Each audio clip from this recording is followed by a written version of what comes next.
ನಮಸ್ಕಾರ ಎಲ್ರಿಗೂ. ನಾನು ರಮೇಶ್ ಜಗತ್ ಮೈಸೂರು. ವಿಡಿಯೋ ಶುರು ಮಾಡೋದಕ್ಕಿಂತ ಮುಂಚೆ ನಾನು ಬರೆದಿರುವಂತಹ ಅವನ ಪ್ರೀತಿ ಆಕಾಶದಷ್ಟು ಒಂದು love story, emotional love story novel ಪುಸ್ತಕ ಬೇಕಿದ್ದವರು ಡಿಸ್ಕ್ರಿಪ್ಷನಲ್ಲಿ ಒಂದು ನಂಬರ್ ಇದೆ ಅಥವಾ ಡಿಸ್ಪ್ಲೇಲಿ ಬರ್ತಿರುವಂತಹ ನಂಬರ್ಗೆ ಒಂದು ವಾಟ್ಸಪ್ ಮೆಸೇಜ್ ಮಾಡಿದ್ರೆ ಸಾಕು. ದಯವಿಟ್ಟು ಒಮ್ಮೆ ಓದಿ. ಇಷ್ಟ ಆಗಿಲ್ಲ ಅಂತಂದರೆ ನಿಮ್ಮ ಒಂದು ಹಣವನ್ನು ನಾನು ರಿಟರ್ನ್ ಮಾಡಿ ಕೊಡ್ತೀನಿ. ಓದಿದ ನಂತರ ಒಳಗಡೆ ನನ್ನ ಒಂದು ಪರ್ಸ್ನಲ್ ನಂಬರ್ ಇದೆ. ದಯವಿಟ್ಟು ತಪ್ಪದೆ ನಿಮ್ಮ ಒಂದು ಅಭಿಪ್ರಾಯವನ್ನು ಆ ಒಂದು ನಂಬರ್ಗೆ ಫೋನ್ ಮಾಡಿ ಅಥವಾ ವಾಟ್ಸಪ್ ಮೂಲಕ ತಿಳಿಸ್ಬೋದಾಗಿದೆ.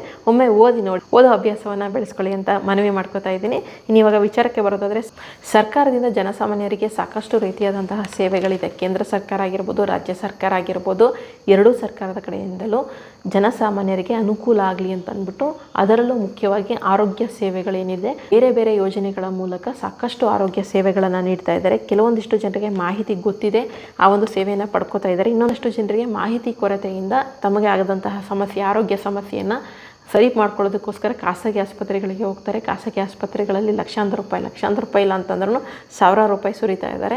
ಸೊ ಅಂಥವರು ದಯವಿಟ್ಟು ಸರ್ಕಾರದಿಂದ ಸಿಗುವಂತಹ ಉಚಿತ ಸೇವೆಗಳನ್ನು ದಯವಿಟ್ಟು ಯೂಸ್ ಮಾಡ್ಕೊಳ್ಳಿ. ಸರ್ಕಾರದಿಂದ ಸಿಗುವಂತಹ ಅಂತಹ ಸೇವೆಗಳಲ್ಲಿ ಈಗ ನಾನು ಹೇಳ್ತಾ ಇರುವಂತಹ ಸೇವೆ ಕೂಡ ಒಂದು.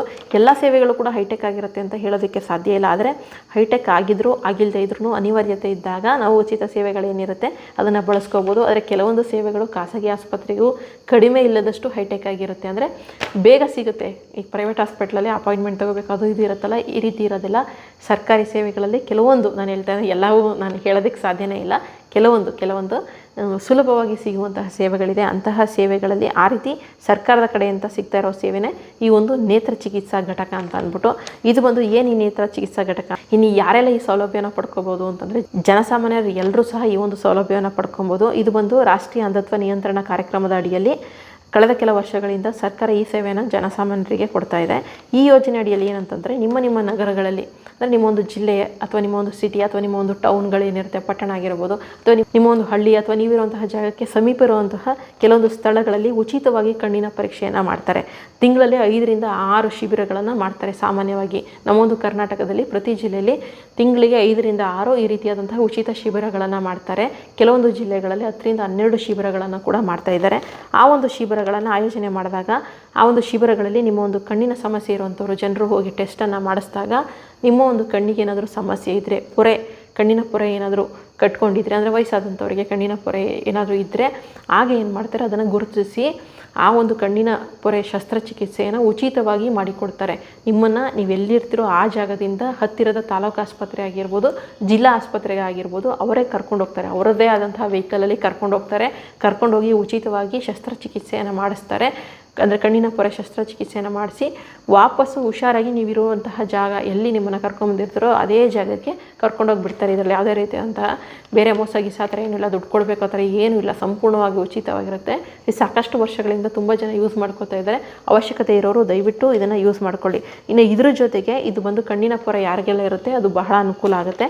ಇದ್ರ ಜೊತೆಗೆ ಏನಾದರೂ ಟೆಸ್ಟ್ ಮಾಡಿಸಿದಾಗ, ನಿಮ್ಮ ಮನೆಯ ಹತ್ತಿರ ಶಿಬಿರಗಳು ಬಂದಾಗ ಟೆಸ್ಟ್ ಮಾಡಿಸಿದಾಗ, ನಿಮಗೇನಾದರೂ ಮಾಲ್ಗಣ್ಣಿದ್ದರೆ ಅಥವಾ ನರದೋಷ ಇದ್ದರೆ ಅಥವಾ ಈ ಸಕ್ಕರೆ ಕಾಯಿಲೆ ಡಯಾಬಿಟೀಸಿಂದ ಏನಾದರೂ ನಿಮಗೆ ಕಣ್ಣಿನ ಪ್ರಾಬ್ಲಮ್ ಏನಾದರೂ ಆಗಿದರೆ, ಅಂಥವರನ್ನು ಜಿಲ್ಲಾಸ್ಪತ್ರೆಯಲ್ಲಿರುವಂತಹ ದೊಡ್ಡ ಸರ್ಜನ್ಗಳಿಗೆ ಅಲ್ಲಿ ಶಿಬಿರಕ್ಕೆ ಬಂದಂತಹ ಡಾಕ್ಟರ್ಗಳು ರೆಫರ್ ಮಾಡ್ತಾರೆ. ಅವರೇ ರೆಫರ್ ಮಾಡಿ ಇಂಥವ್ರ ಹತ್ರ ಹೋಗಿ ನೀವು ಚಿಕಿತ್ಸೆ ಪಡ್ಕೊಳ್ಳಿ ಅಂತ ಅವರೇ ಒಂದು ಸ್ಲಿಪ್ಪಲ್ಲಿ ಬರೆದು ಕೂಡ ಕೊಡ್ತಾರೆ. ಸೊ ನೀವು ಚಿಕಿತ್ಸೆಯನ್ನು ಪಡ್ಕೋಬೋದಾಗಿದೆ. ಎಷ್ಟೋ ಜನ ವಯಸ್ಸಾದವರು ಈ ಕಣ್ಣಿನ ಪೊರೆ ಬಂದು ಕಣ್ಣು ಕಾಣಲ್ಲ, ದೂರ ಇರೋದು ಕಾಣಲ್ಲ ಅಂತೆಲ್ಲ ಹೇಳ್ತಾರಲ್ಲ, ಈ ಪೊರೆಗಳಿಂದನೇ ಸಾಕಷ್ಟು ಆ ಒಂದು ನೋಡುವಂತಹ ಒಂದು ದೃಷ್ಟಿಯನ್ನೇ ಕಳ್ಕೊಳ್ಳುವಂತಹ ಮಟ್ಟಕ್ಕೆ ಬಂದಿರ್ತಾರೆ. ಈ ಒಂದು ಕಣ್ಣಿನ ಪೊರೆ ಶಸ್ತ್ರಚಿಕಿತ್ಸೆ ಮಾಡಿಕೊಂಡ್ರೆ ಬಹಳ ಅನುಕೂಲ ಆಗುತ್ತೆ. ಸೊ ಸರ್ಕಾರದ ಟಾರ್ಗೆಟ್ ಕೂಡ ಕೊಟ್ಟಿದ್ದಾರೆ ಜನರಿಗೆ ನೆರವಾಗಲಿ ಅಂತ ಅಂದ್ಬಿಟ್ಟು. 2023-24ರಲ್ಲಿ ನಮ್ಮೊಂದು ಮೈಸೂರು ಜಿಲ್ಲೆಯಲ್ಲೇ ಏನು ಜನಸಂಖ್ಯೆ ಇರುತ್ತೆ, ಆ ಒಂದು ಜನಸಂಖ್ಯೆಗೆ ಅನುಗುಣವಾಗಿ 21,792 ಜನರಿಗೆ ಈ ಒಂದು ಕಣ್ಣಿನ ಪೊರೆ ಶಸ್ತ್ರಚಿಕಿತ್ಸೆಯನ್ನು ಮಾಡಬೇಕು ಅನ್ನುವಂತಹ ಒಂದು ಟಾರ್ಗೆಟ್ ಕೊಟ್ಟಿದ್ದರು.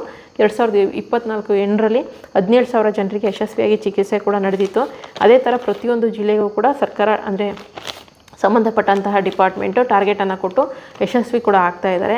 ಇನ್ನು ಕೆಲವೊಂದು ಜಿಲ್ಲೆಗಳಿಗೆ ಒಂದು ಸ್ಟೆಪ್ ಮುಂದೆ ಬಂದು, ಇದು ಮೈಸೂರಲ್ಲಿ ಕೂಡ ಆಗಿದೆ, ಸಂಚಾರಿ ನೇತ್ರ ಚಿಕಿತ್ಸಾ ಘಟಕ ಅಂತ ಅಂದ್ಬಿಟ್ಟು ಮಾಡಿದ್ದಾರೆ. ಈ ಒಂದು ಸಾಕಷ್ಟು ಜಿಲ್ಲೆಗಳಲ್ಲೂ ಕೂಡ ಇದೆ. ಇನ್ನು ಈ ಒಂದು ಸಂಚಾರಿ ನೇತ್ರ ಚಿಕಿತ್ಸಾ ಘಟಕ ಅಂದರೆ ನೀವಿರುವಂತಹ ಜಾಗಕ್ಕೇ ಚಿಕಿತ್ಸಾ ಘಟಕ, ಅಂದರೆ ವ್ಯಾನ್ ಮೂಲಕ ಬರ್ತಾರೆ. ಆ ಒಂದು ಚಿಕಿತ್ಸಾ ಘಟಕದಲ್ಲಿ ಒಬ್ಬರು ನೇತ್ರ ತಜ್ಞರು ಇರ್ತಾರೆ, ಇನ್ನೊಬ್ಬರು ನೇತ್ರಾಧಿಕಾರಿ ಇರ್ತಾರೆ, ಇನ್ನೊಬ್ಬರು ಜಿಲ್ಲಾ ಆರೋಗ್ಯ ಶಿಕ್ಷಣಾಧಿಕಾರಿ ಇರ್ತಾರೆ, ಜೊತೆಗೆ ಶುಶ್ರೂಷಣಾಧಿಕಾರಿ ಇರ್ತಾರೆ. ಟೋಟಲ್ 5 ಜನರ ಒಂದು ತಂಡ ಇರುತ್ತೆ. ಈ ಒಂದು ತಂಡ ತಿಂಗಳಿಗೆ 10ರಿಂದ 12 ಬಾರಿ ಒಂದು ಮೈಸೂರು ಜಿಲ್ಲೆ ಅಂತಂದರೆ ಸುಮ್ಮನೆ ರೆಫರೆನ್ಸ್ ಕೇಳ್ತಾ ಇದ್ದೀನಿ, ಎಲ್ಲ ಜಿಲ್ಲೆಯಲ್ಲೂ ಕೂಡ ಇದು ನಡೆಯುತ್ತೆ. ಮೈಸೂರು ಜಿಲ್ಲೆ ಅಂತಂದರೆ ತಿಂಗಳಿಗೆ 10ರಿಂದ 12 ಬಾರಿ ಒಂದೊಂದು ಜಾಗಕ್ಕೆ ಹೋಗ್ತಾರೆ. ಯಾವಾಗ ಹೋಗ್ತಾರೆ ಅಂತಂದರೆ ಮೈಸೂರು ಜಿಲ್ಲೆಯಲ್ಲಿ ಸೋಮವಾರ ಮತ್ತು ಗುರುವಾರ ಈ ಒಂದು ಶಿಬಿರಗಳು ನಡೆಯುತ್ತೆ. ನಡೆದಾಗ ಅಲ್ಲಿ ನೀವು ಹೋಗಿ ಕಣ್ಣಿನ ಸಮಸ್ಯೆ ಇದ್ದವರು ಟೆಸ್ಟ್ ಮಾಡಿಸ್ಕೊಂಡ್ರೆ ನಿಮಗೆ ಫ್ರೀಯಾಗಿ ಟ್ರೀಟ್ಮೆಂಟ್ ಸಿಗುತ್ತೆ. ಅದಕ್ಕೆ ಬೇಕಾಗಿರುವಂತಹ ಕನ್ನಡಕ ಆಗಿರ್ಬೋದು ಅದು ಕೂಡ ಎಲ್ಲವೂ ಕೂಡ ಉಚಿತವಾಗಿ ನಿಮಗೆ ಸಿಗ್ತಾ ಹೋಗುತ್ತೆ. ಇನ್ನು ಏನು ಮಾಡಬೇಕು ಈ ಚಿಕಿತ್ಸೆ ಪಡೆಯೋದಕ್ಕೆ ಅಂತಂದರೆ, ಎಲ್ಲಿ ನಡೆಯುತ್ತೆ ಶಿಬಿರ ಹೇಗೆ ಗೊತ್ತಾಗಲ್ಲ ಅಂತಂದರೆ ಚಿಂತೆ ಮಾಡಬೇಕಾಗಿಲ್ಲ. ನಿಮ್ಮ ಒಂದು ಹತ್ತಿರದ ಸಮುದಾಯ ಆರೋಗ್ಯ ಕೇಂದ್ರ ಏನಿರುತ್ತೆ, ನಿಮ್ಮ ಒಂದು ಹಳ್ಳಿಗಳಲ್ಲಾಗಿರ್ಬೋದು ಅಥವಾ ನೀವಿರುವಂತಹ ಏರಿಯಾದಲ್ಲಿ ಪ್ರಾಥಮಿಕ ಆರೋಗ್ಯ ಕೇಂದ್ರಗಳಿರ್ತವೆ ಅಥವಾ ಸಮುದಾಯ ಆರೋಗ್ಯ ಕೇಂದ್ರಗಳಂತೆಲ್ಲ ಹಾಕ್ಕೊಂಡಿರ್ತಾರಲ್ಲ, ಅಲ್ಲಿಗೆ ಹೋಗ್ಬಿಟ್ಟು ನಮಗೆ ಹಿಂಗೆ ಕಣ್ಣಿನ ಪ್ರಾಬ್ಲಮ್ ಇದೆ, ಟೆಸ್ಟ್ ಮಾಡಿಸ್ಬೇಕು, ಗೌರ್ಮೆಂಟ್ ಕಡೆಯಿಂದ ಫ್ರೀಯಾಗಿ ಟೆಸ್ಟ್ ಮಾಡ್ತಾರಂತಲ್ಲ, ಯಾವಾಗ ಬರುತ್ತೆ ಆ ಶಿಬಿರ ಅಂತ ಕೇಳಿ. ಆಗ ಅವರು ಮಾಹಿತಿ ಕೊಡ್ತಾರೆ. ಅವ್ರಿಗೂ ಮಾಹಿತಿ ಗೊತ್ತಿಲ್ಲ ಅಂತಂದರೆ ಅವ್ರು ಹೇಳಿ, ರಾಷ್ಟ್ರೀಯ ಅಂಧತ್ವ ನಿಯಂತ್ರಣ ಕಾರ್ಯಕ್ರಮದಡಿಯಲ್ಲಿ ಈ ಒಂದು ಫ್ರೀ ಕಣ್ಣಿನ ಟೆಸ್ಟ್ ಮಾಡಿಸ್ತಾರಲ್ಲ ಆ ಒಂದು ಕಾರ್ಯಕ್ರಮ ಅಂತ ಹೇಳಿ. ಆಗ ಅವರಿಗೆ ಅರ್ಥ ಆಗುತ್ತೆ. ಪ್ರತಿಯೊಬ್ಬರಿಗೂ ಕೂಡ ಗೊತ್ತಿರುತ್ತೆ ಆರೋಗ್ಯ ಹೆಲ್ತ್ ಡಿಪಾರ್ಟ್ಮೆಂಟಲ್ಲಿ ಇರುವಂಥವ್ರಿಗೆ. ಸೊ ಅವರು ನಿಮಗೆ ಯಾವಾಗ ಶಿಬಿರ ನಡೆಯುತ್ತೆ ಅಂತ ಹೇಳಿದ್ನಲ್ಲ, ಮೈಸೂರಲ್ಲಿ ಪ್ರತಿ ಸೋಮವಾರ ಗುರುವಾರ ಈ ಒಂದು ಶಿಬಿರ ನಡೆಯುತ್ತೆ. ಬಟ್ ಬೇರೆ ಜಿಲ್ಲೆಗಳಲ್ಲೂ ಅದೇ ವಾರ ಇರ್ಬೋದೇನೋ, ಬಟ್ ಕನ್ಫರ್ಮ್ ಆಗಿ ಗೊತ್ತಿಲ್ಲ. ನೀವು ನಿಮ್ಮ ಹತ್ತಿರದ ಸಮುದಾಯ ಆರೋಗ್ಯ ಕೇಂದ್ರದಲ್ಲಿ ಕೇಳಿದಾಗ ಅವರು ಮಾಹಿತಿಯನ್ನು ಕೊಡ್ತಾರೆ. ಕೊಟ್ಟಾಗ ನೀವು ಹೋಗಿ ನಿಮ್ಮ ಒಂದು ಕಣ್ಣಿನ ಒಂದು ಏನು ಟೆಸ್ಟನ್ನು ಮಾಡಿಸ್ಕೊಂಡು ಏನು ಪ್ರಾಬ್ಲಮ್ ಇದೆ ಅದಕ್ಕೆ ಉಚಿತವಾಗಿ ನೀವು ಚಿಕಿತ್ಸೆಯನ್ನು ಪಡಿಬಹುದಾಗಿದೆ. ಇಲ್ಲ ಅಂತಂದರೆ ನೀವು ಜಿಲ್ಲೆಯಲ್ಲಿರುವಂತಹ ದೊಡ್ಡ ಆಸ್ಪತ್ರೆಗಳಿಗೆ ಹೋಗಬೇಕಾಗುತ್ತೆ. ಇದು ಸ್ವಲ್ಪ ಹೋಗಿ ಬಂದು ಯಾವಾಗ ಡಾಕ್ಟ್ರು ಸಿಗ್ತಾರೋ ಯಾವಾಗ ಡಾಕ್ಟ್ರು ಸಿಗಲ್ಲೋ ಇದೆಲ್ಲ ತೊಂದರೆ ಇರುತ್ತೆ. ಸೊ ನಿಮ್ಮ ಒಂದು ಮನೆ ಬಾಗಿಲಿಗೆ ಬಂದಾಗ ಇದನ್ನು ಟೆಸ್ಟ್ ಮಾಡಿಸ್ಕೊಂಡ್ಬಿಟ್ರೆ ಒಳ್ಳೆಯದು. ಆ ಕಾರಣಕ್ಕೋಸ್ಕರ ವಯಸ್ಸಾಗಿರೋರಿದ್ದರೆ ಒಂದು ಸತಿ ಟೆಸ್ಟ್ ಮಾಡಿಸಿದ್ರಿಂದ ಏನೂ ತೊಂದರೆ ಇಲ್ಲ. ಇದೊಂದು ಯಶಸ್ವಿಯಾಗಿರುವಂತಹ ಯೋಜನೆ. ಸಾಕಷ್ಟು ಸಾವಿರಾರು ಜನರು ಇದರ ಅನುಕೂಲವನ್ನು ಕೂಡ ಪಡ್ಕೊಂಡಿದ್ದಾರೆ. ಸೊ ವಯಸ್ಸಾಗಿರೋರು ಏನಾದರೂ ಮನೇಲಿದ್ದರೆ ಈ ರೀತಿ ಶಿಬಿರಗಳು ಬಂದಾಗ ನೀವು ತೋರಿಸಿ. ಬರಲಿಲ್ಲ ಅಂತಂದರೂ ನಿಮ್ಮ ಹತ್ತಿರದ ಆರೋಗ್ಯ ಕೇಂದ್ರಗಳಲ್ಲಿ ಕೇಳಿ ಎಲ್ಲಿ ಬರುತ್ತೆ ಶಿಬಿರ ಅಂತ ಕೇಳಿ. ಬಂದಾಗ ನಿಮ್ಮ ಅಕ್ಕಪಕ್ಕ ಹಳ್ಳಿಗಳಲ್ಲಿ ಇರುತ್ತೆ ಅಥವಾ ನಿಮ್ಮ ಹತ್ತಿರದ ಪ್ಲೇಸ್ ಯಾವುದಾದ್ರು ಇರುತ್ತೆ ಅಲ್ಲಿ ಹೋಗಿ ನೀವು ಟೆಸ್ಟ್ ಮಾಡಿಸ್ಕೊಂಡು ಫ್ರೀಯಾಗಿ ಏನಾದರೂ ಪೊರೆ ಇದ್ದರೆ ಅವರೇ ವೆಹಿಕಲಲ್ಲಿ ಕರ್ಕೊಂಡು ಹೋಗ್ತಾರೆ, ಶಸ್ತ್ರಚಿಕಿತ್ಸೆಯನ್ನು ಮಾಡ್ತಾರೆ. ₹1 ಹಣವನ್ನು ಕೂಡ ಕಟ್ಟಬೇಕಾಗಿಲ್ಲ. ಅದಕ್ಕೆ ಬೇಕಾಗಿರುವಂತಹ ಕನ್ನಡಕ ಅದು ಇದೆಲ್ಲ ಕೊಡ್ತಾರೆ. ಜೊತೆಗೆ ವಾಪಸ್ ಕರ್ಕೊಂಡು ಸೇಫ್ಟಿಯಾಗಿ ಮನೆಗೂ ಕೂಡ ಬಿಡ್ತಾರೆ. ಸೊ ಸರ್ಕಾರದ ಕಡೆಯಿಂದ ಸಿಗ್ತಾ ಇರುವಂತಹ ಒಂದೊಳ್ಳೆ ಆರೋಗ್ಯ ಸೇವೆ. ಇದನ್ನು ದಯವಿಟ್ಟು ಅವಶ್ಯಕತೆ ಇರುವಂಥವ್ರು ಉಪಯೋಗವನ್ನು ಮಾಡ್ಕೊಳ್ಳಿ. ಇದಿಷ್ಟು ಇವತ್ತಿನ ವಿಡಿಯೋ. ಮಾಹಿತಿ ಉಪಯುಕ್ತ ಆಗಿತ್ತು ಅಂತ ಸರಿಯಾಗಿ ಒಂದು ಸಬ್ಸ್ಕ್ರೈಬ್ ಮಾಡ್ಕೊಳ್ಳಿ. ಅವಶ್ಯಕತೆ ಇರುವಂಥವರಿಗೆ ಈ ಮಾಹಿತಿಯನ್ನು ತಿಳಿಸಿ. ಮುಂದಿನ ವಿಡಿಯೋ ಜೊತೆ ಮತ್ತೆ ಸಿಗ್ತೀನಿ. ಧನ್ಯವಾದಗಳು. Thank you so much.